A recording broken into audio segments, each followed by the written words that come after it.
And I think, all right. We are live.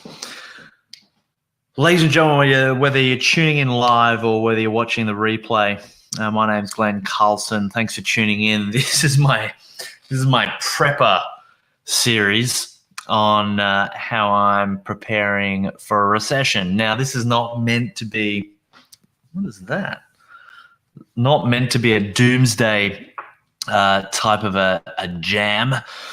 This is more just good practice to run in your business anyway. But there is a lot of murmur of economic tightening. In fact, it's happening already.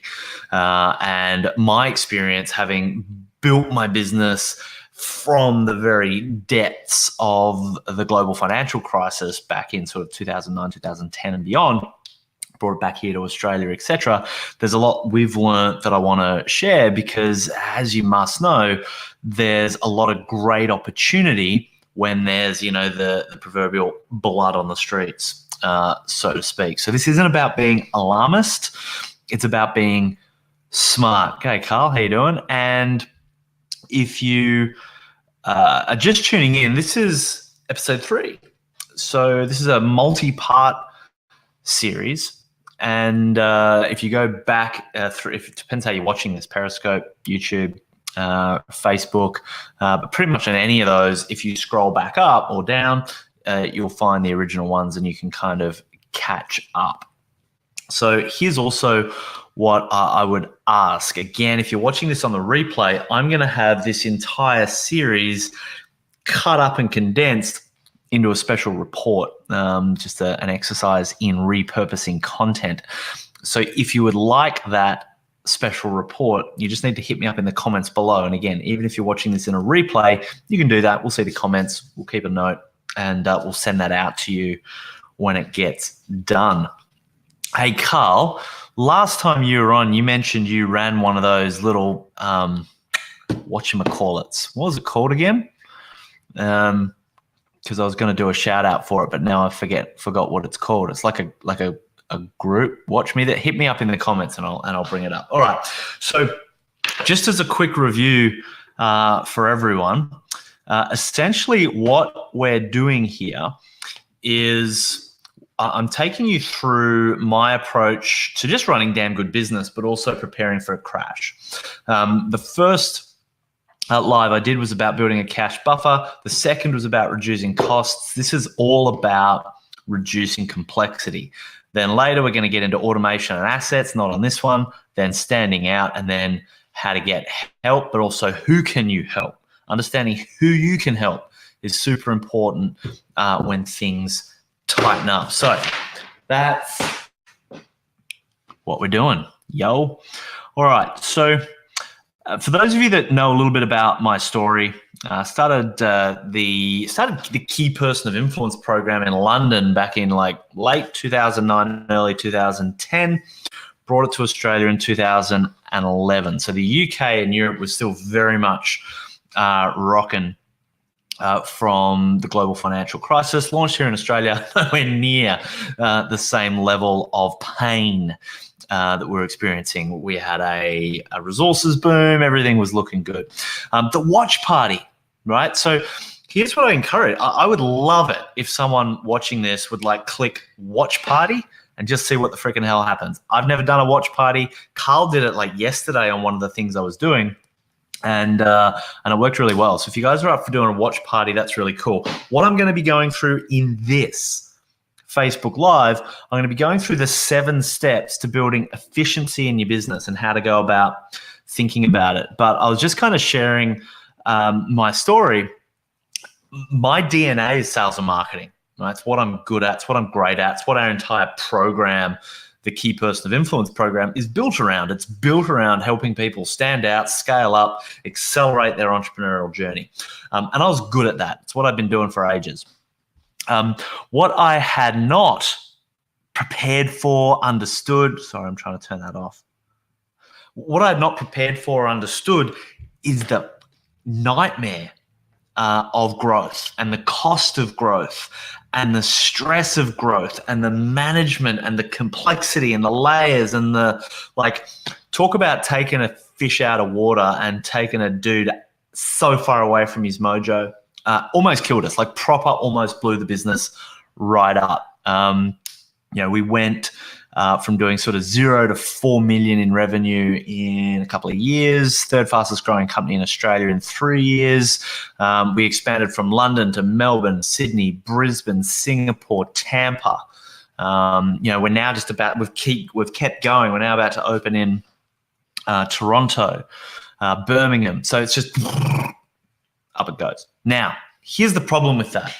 I'm going to switch to my little down camera, right? Now, the problem with that is how rapidly complexity increases. I just printed out one of these little doovies because I couldn't be screwed doing them all up, right? But if you just imagine this little triangle here with 3 points, so just the 1, the 2, and the 3, there's only 3 lines. You could think of that as 3 lines of communication. Now, a point could be a person. So 1 person, 2 person, you've only got 1 line of communication between, you and your business partner or something. Yeah, a 3rd person, we've now got 3 lines of communication. You could think of that as products. You could think of those as components inside your business, right? But anyway, the simple idea is that 3 points equals 3 lines of communication. You double 3 points to 6 points. You don't double your lines of communication and therefore complexity. You increase it by 5 times. Right? You increase, so you've doubled 3 points to 6 points, but you've increased the complexity by 5 times. You triple 3 points to 9 points, and you've got 12 times the level of complexity. And if you quadruple 3 points to 12 points, you've now got 22 lines of complexity. So the thing we've got to understand here is simplicity isn't just something you've got to really think about. The problem with complexity is it doesn't expand in a linear fashion. It's not like, I'm doing $100,000, I want to grow to $200,000, so everything will get twice as complicated. No, everything will get 4 times as complicated. And then to 300 grand, everything's going to get 12 times as complicated. You want to go from $100,000 to $1 million in revenue, which actually, in the scheme of things, is not a lot. The level of complexity goes up not exponentially, right? We're breaking the exponential curve into geometric acceleration, and that's the problem. Because if you're growing and you're not really focused on how to reduce the inefficiencies that spring up through growth, you'll die. This is why my whole point of kind of sharing how we prep for a recession is, it's not like we sit there thinking, oh shit, the media is telling us there's a recession coming. No, we do this all the time in our business. But it is also the things that you should be thinking about to prepare yourself for any kind of downturn. Because if you're not doing any of these things I'm talking about in the crash architecture, you're going to struggle. So shit gets complicated. Now, of course, expanding from that, you can kind of appreciate that increases in complexity are going to reduce profit. Pretty obvious. It's going to increase costs. Pretty obvious. But something those of you with teams should understand, this is very important, it reduces fun. No one wants to work in a business that's unfun. I often see a lot of small business owners struggling to attract talent because they're a shit place to work. That's why they're struggling to attract talent, because the left hand doesn't know what the right hand's doing. Just checking my notes. I've got some notes. I'm trying to do these well. If you like it, let me know. Let me know in the comments. High recognition needs. People watching, lurking. Give me a love heart. Give me a like. Give me a word up. Because the Facebook algorithm and all these algorithms go, oh, there's people saying stuff, doing stuff. We'll let more people know about it. So I'd appreciate that. All right. Now, the problem with this complexity thing, it's a slippery little sucker. It's hard to freaking measure because it creeps up on you. It's not like marketing or sales where it's like really easy to measure like what our conversion, what our bounce rate was, right? That's rarely the area where people are ignorant of their efficiency. It's more in like operations, admin, all those areas that start to bloom. You've got, and it's rarely from a single source, right? So complexity doesn't come from a single spot where it's like, oh, the problem is Bob. Sometimes Bob's the problem, right? It's usually like across multiple people, multiple teams, multiple projects, multiple products or services, multiple territories, and it turns into this smudge of shit, right? Which is often makes it much easier just kind of put your head in the sand. And my whole approach was, fuck it, we'll just outsell it. We'll just sell more stuff, do more stuff. You cannot outsell an inefficient business. It's kind of like you can't out-train a bad diet. It's the same thing. So one of the big things we do in the Key Person of Influence program is we help people create super efficiencies through their sales and marketing and all those areas, so they just start to grow. What I want to go through now is stuff that we don't so much cover in the Key Person of Influence program. This is more straight up biz dev or biz building. So I'm going to switch.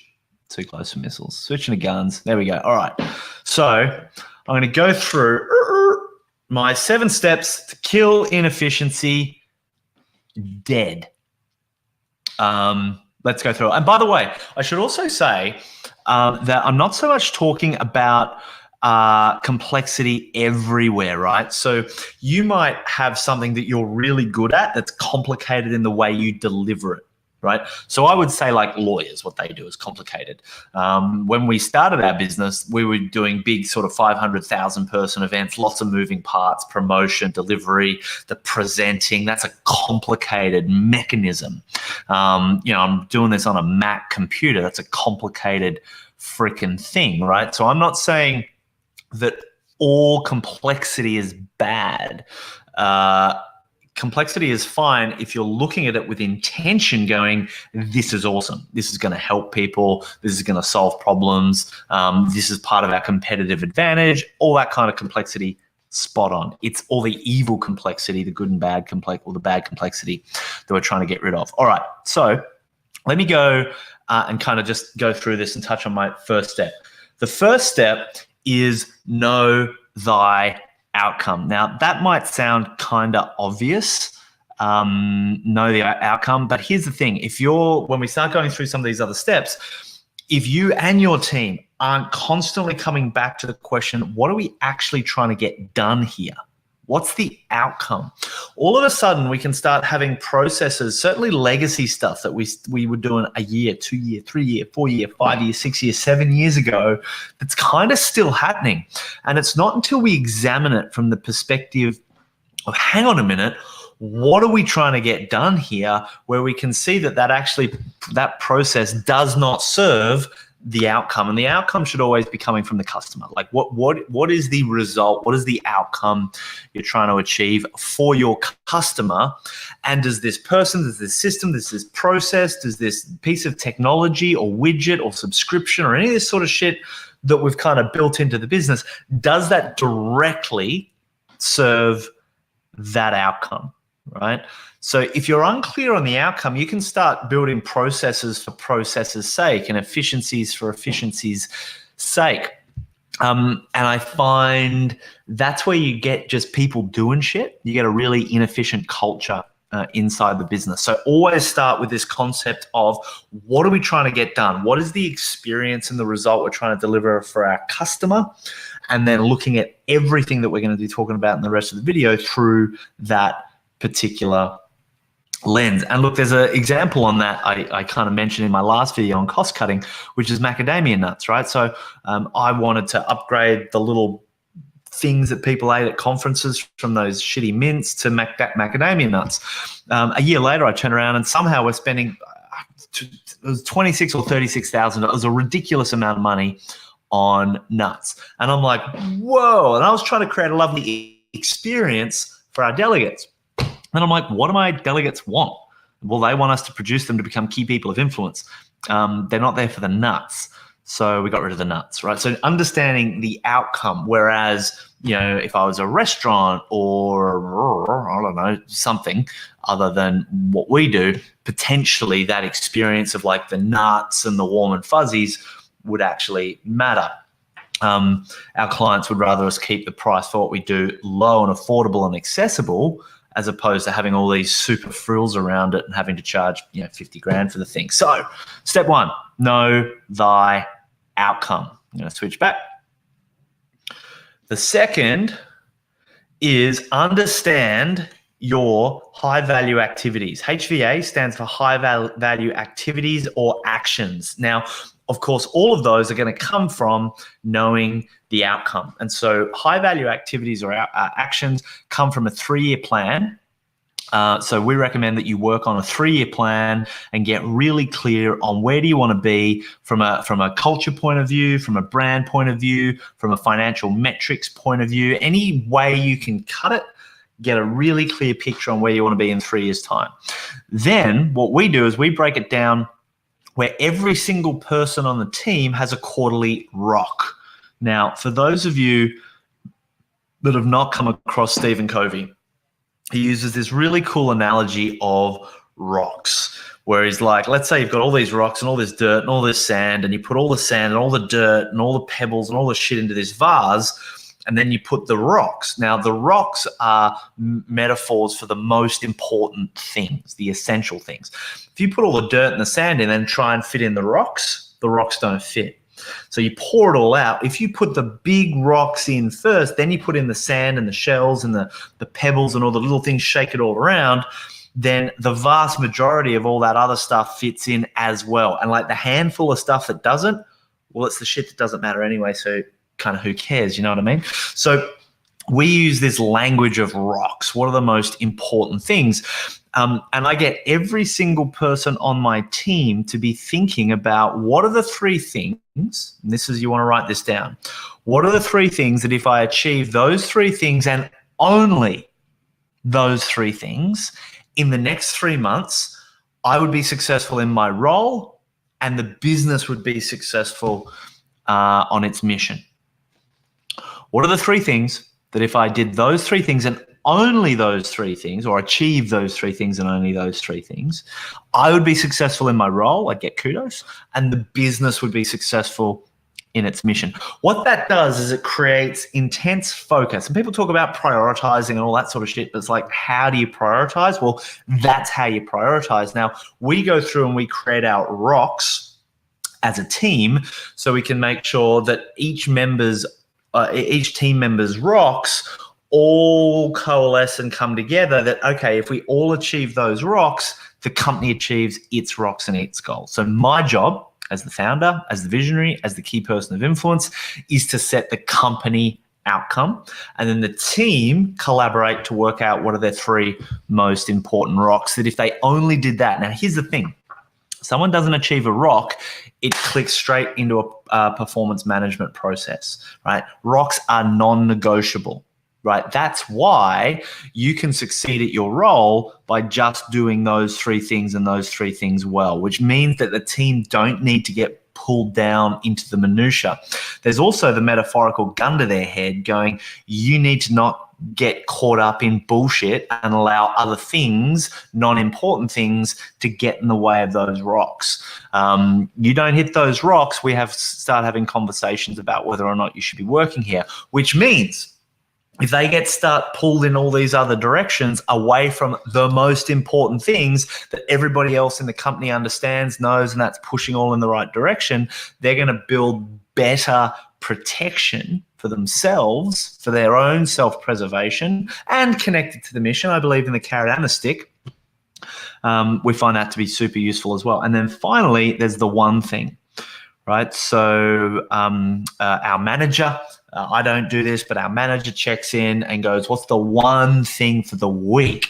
Now, that doesn't mean that they're only going to get one thing done that week, but it's like, what's the most important thing that must happen this week along with everybody else? So while we've got 3 big things for the quarter, we've then got one thing for the week, right? And that's just that real focus, that real refocusing.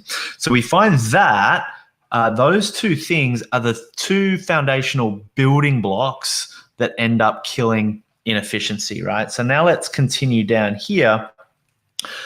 We now then want to explore, all right, then what are the low value activities? All right, the camera's too close for focus. What are the low value activities? So what we do here is we get our team. Oh, thanks, Greg. You're a legend.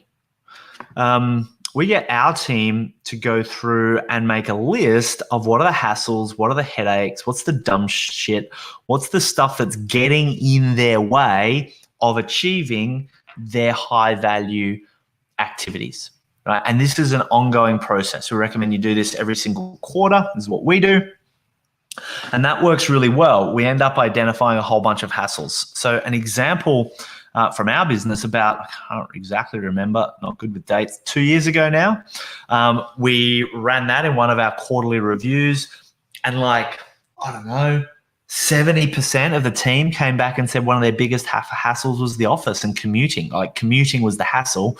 The problem with that was commuting to the office. We had this cool, funky office with like ping pong tables and couches and like the cool thing, plants and things in Surrey Hills, like funky vibe, all that jam. And the coolness of the office was here. The frustration of having to commute to said office was here. So we'd already built a lot of the infrastructure because we've got, about 50 odd team across 12 time zones, 3 acquisitions, etc. So we've already got a lot of the infrastructure to to have a non-local workforce team. So we said, why don't we try ditching the office? We're coming to the end of the lease anyway. So we did. We kicked like 200 grand a year in costs out the freaking window. And everyone's super productive, right? So hence the home office. I like it. Just down the road from the beach. Endless summer. Then we go to the 3/8. You want to know what the 3/8 are? I'll show you. So the 3/8 are eliminate, delegate, and automate. So once you know the outcome, what's the result you're trying to achieve? What are the high value activities to achieve your 3-year goal that you review every quarter? You've got your top 3 rocks, and you've got the weekly one thing that you and your team are focusing on. You've got your list of low value activities, right? The mud, the gunk that you're getting stuck in. Then you go through the 3/8, right? Which is eliminate, delegate, and automate, as in eights, not actual eights, right? Eliminate, delegate, automate. So looking at a lot of that low value stuff, what's some of the stuff we can just remove? What's some of the stuff we can just actually get rid of, right? And that's the first 8 you want to go through. What can we just kill, get rid of, eliminate, eject, stick it out the airlock? The next thing before automation, this is a big, important thing. Before automation, you are probably, if you're picking up what I'm putting down, you're anything like me, you are probably not the right person to be automating stuff or coming up with processes around stuff.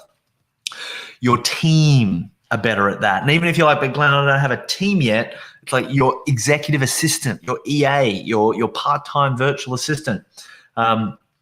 Delegate it to them first and get them to see if they can automate it instead of you automating it. So the first step is to delegate to a member on the team that is essentially not costing the business as much money. So you as the founder should be costing the business more than anybody else, right? And by the way, can I just have an aside? This was a mistake that I made, right? So there was a number of times there where I was charging less to the company than I should have been, and other members on the team were being paid more. What I didn't understand at the time, because I had a shit accountant, was that I should have been accruing what was owed to me in my business as a debt back to me. Wasn't doing that. It was just like martyring myself for the business. So little tip, you should always be paying yourself what you are worth, even if you're not receiving the cash, because you can't, because you're going through a growth phase or you're too inefficient or whatever it is, but you still must be logging the differential of what you're worth on your numbers so you can actually see the real health of your business instead of it being an off-balance sheet invisible cost. You can't fix what you can't see.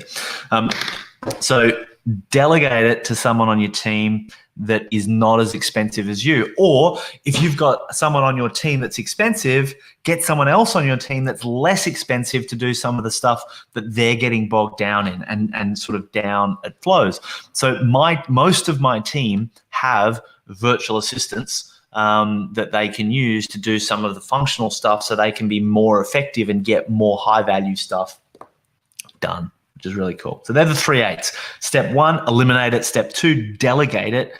And then step 3, give that person you've delegated it to the task to automate it. All right, we're talking about how to build efficiencies and how we've built efficiencies in our business to help you prepare for a recession. Again, this isn't meant to be doom and gloom. This is about best practice. Have one source of truth. It's no good if the left hand doesn't know what the right hand is doing. I used to have information across CRMs and spreadsheets. So one person would find one thing and another person would then come and they'd get something that was 2 years older, but they didn't know where the new thing was, blah, blah, blah, blah, blah. So we now have a one source of truth. It's called Trello. It's a super cool little board. I didn't decide to use Trello. The team found Trello because remember, it's not my job to build systems and processes. It's the team's job doing the work to build systems and processes.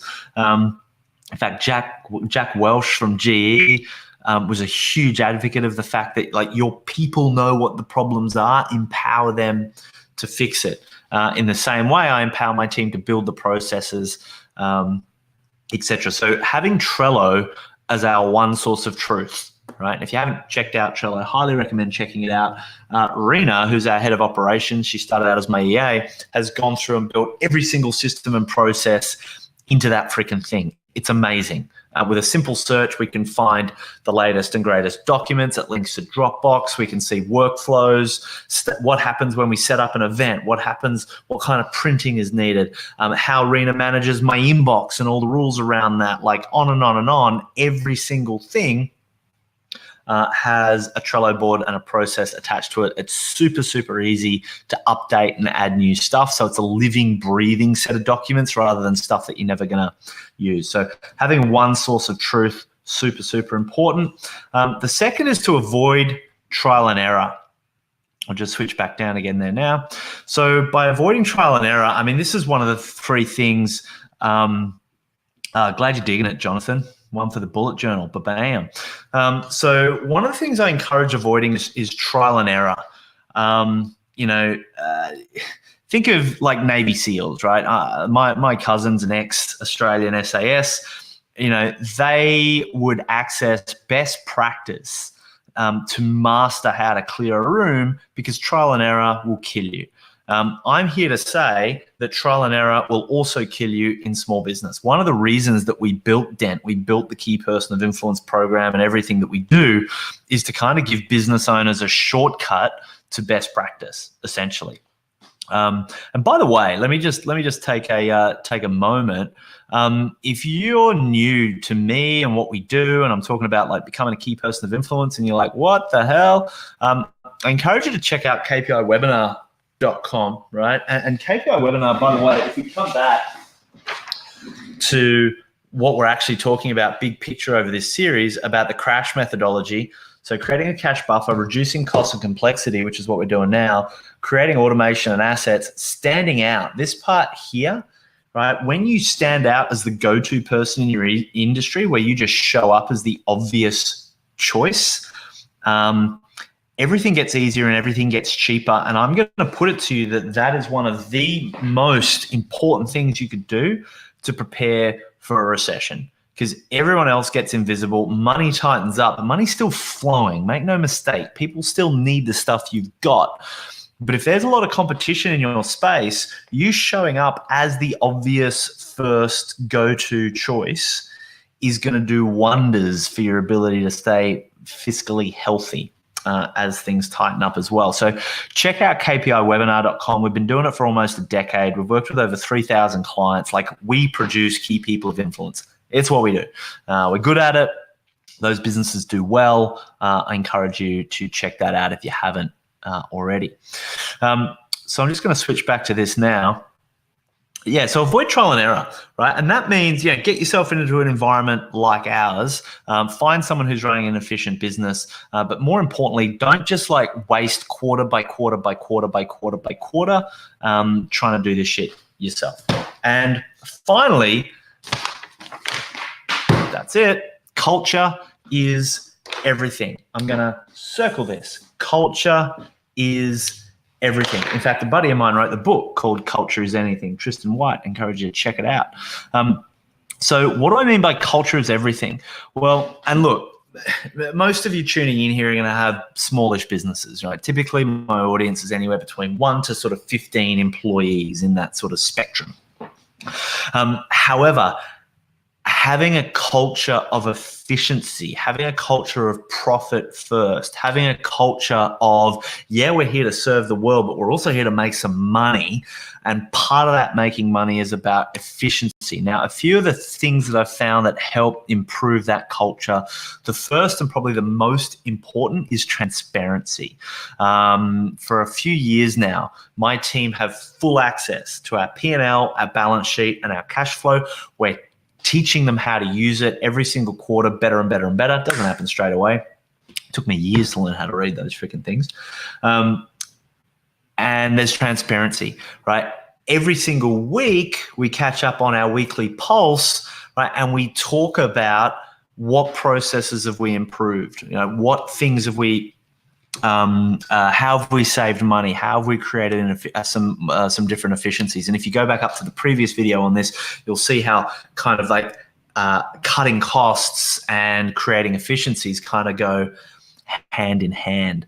But my experience is if you prioritize what you're trying to get done, if you prioritize your high value activities, and if you organize your low value activities, and then you go through, eliminate, delegate, automate, you'll cut out so much noise from your business and you won't have to do it. Your team will be helping do it for you. You'll create an incredible amount of efficiencies just in that. There's some other kind of like rapid fire shit you could do where it's just like, how do we remove one step? Just one step. So, if you look at your customer journey, how could you reduce just one step? If you look at how many people are involved in a project, how could you reduce just one step, right? So that's another interesting little tip. But I find the things that I've gone through already, especially high value activities, low value activities, the 3 8s, one source of truth, avoid trial and error, and get your team on board. So when I say culture is everything, you want to have a culture of rewarding you want to have a culture of rewarding people for helping you create a more efficient business. Now, that doesn't mean you have to shower them in money. That simply means that they might get some kudos on your weekly meeting when someone's able to come up and say, hey, I've removed a step from this process, or I've got rid of a process entirely because I've realized that actually it doesn't help us achieve the goal. And that's the other thing that I do. I didn't write it on the list, but it probably should be, is giving people the autonomy to make decisions on their own, the autonomy to take risks. I remember I learned from Andre Eichmer, who's the founder of Vinomofo. And he said, kind of like he had the same problem I had, which is we were kind of like, we're strong personalities. In the early days when we were immature in our kind of entrepreneurial nature, we had a command and control approach, right? And he said the way he broke out of that command and control approach, and I think he heard it from someone else as well, was this concept of 2 doors, right? One door is a 2-way door. If you go through it and it's no good, you come back, no harm, no foul. The other is a 1-way door. You go through it, there's no coming back, right? So you better make really damn sure you want to go through that 1-way door. So for example, if someone's going to look at removing a process, they got to ask themselves the question, is this a 1-way door or a 2-way door? Like if I remove this and it doesn't work out so well, can I come back through the door, put it back in place, and it like hasn't caused any major damage? A customer might be upset or a team member might be pissed off, but it's not going to sink the business, as opposed to a 1-way door, which is I'm going to delete the whole database because that's annoying. Could cause a problem, right? So having this culture of autonomy and 1-way and 2-way doors to allow the team to be able to make efficient decisions, and having a setup of sort of rewards. And always remember ABC. ABC stands for freaking everything. It's the ultimate acronym, right? But in this case, it stands for always be curious. Having your team say, why do we do that, right? I'm now 9 weeks away from my first baby. And I reckon in 2 years, 3 years, they're going to get pretty curious. They're going to ask a lot of why type questions. Thanks, Jason. Appreciate your kudos. Why questions. Why do we do it that way? Why? And that's a really good question to ask. What's so great, you as a founder being able to ask that question of your team? Why do we do it like that?